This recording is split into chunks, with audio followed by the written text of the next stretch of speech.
પટેલનું નિવેદનને આપ જુઓ તો આ જ નિવેદનની સાથે મળતું જુળતું લાગે, પરંતુ પરિસ્થિતિ બદલાઈ ગઈ છે। લોકસભા 2024ની ચૂંટણીની તારીખો જાહેર થાય તે પહેલા સતત ગુજરાત ભાજપમાં ભરતી મેળો યથાવત છે। ગુજરાતમાં સતત કોંગ્રેસ અને આમ આદમી પાર્ટીમાં ભંગાણ સર્જાઈ રહ્યું છે।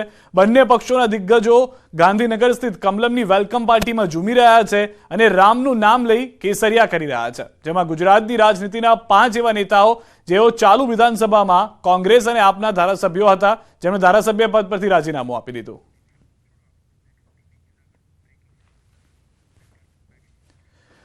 કોંગ્રેસ તૂટવાનો સિલસિલો યથાવત છે। જૂનાગઢ જિલ્લામાં કોંગ્રેસમાં ભડકો, નેતાઓ અને પદાધિકારીઓએ છોડ્યો છે કોંગ્રેસનો હાથ।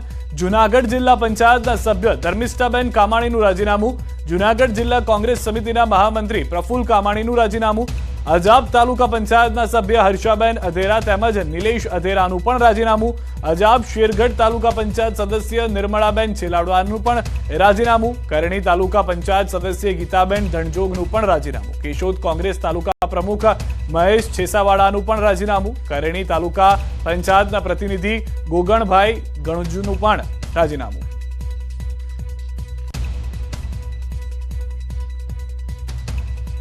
આ તરફ ભાવનગરથી સમાચાર, કનુભાઈ કલસરિયા ફરી ભાજપમાં જોડાઈ શકે છે। પાટીલ સાથે મુલાકાત બાદ થઈ શકે છે વાપસી।